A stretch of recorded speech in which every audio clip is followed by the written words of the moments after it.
আমরা এখন নামছি অত্যন্ত বিপদসংকুল একটা পথ এবং একটা দুর্গম সিঁড়ি অতিক্রান্ত করে এখন নিচের দিকে যাচ্ছি। সিঁড়িটার দিক একবার আমি ভিডিও নিয়ে যাচ্ছি, দেখলেই বুঝতে পারা যাবে কেমন এই সিঁড়িটা আছে। এখানে আমরা আজকে আরবিএমের উদ্দেশ্যে এসে সত্যি এক অন্যরকম অভিজ্ঞতা উপভোগ করতে পারছি। আমার সাথে আছে রেজাউলদা, আছে আমার ইব্রাহিম দা।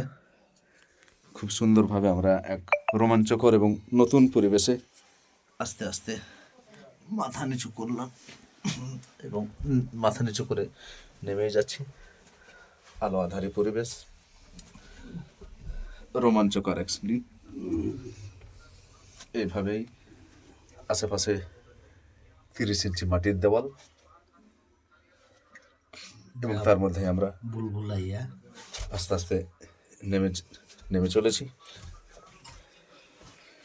হয়তো আমাদের কাছে নতুন, কিন্তু যারা দীর্ঘদিন ধরে থাকছেন তাদের কাছে এটাই একটা ভালো অভ্যেসে পরিণত হয়ে গেছে।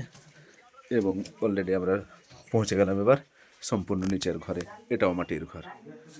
পরিশেষে মাটির দোতলা থেকে আমরা মাটির নিচু তলায় এসে পৌঁছালাম।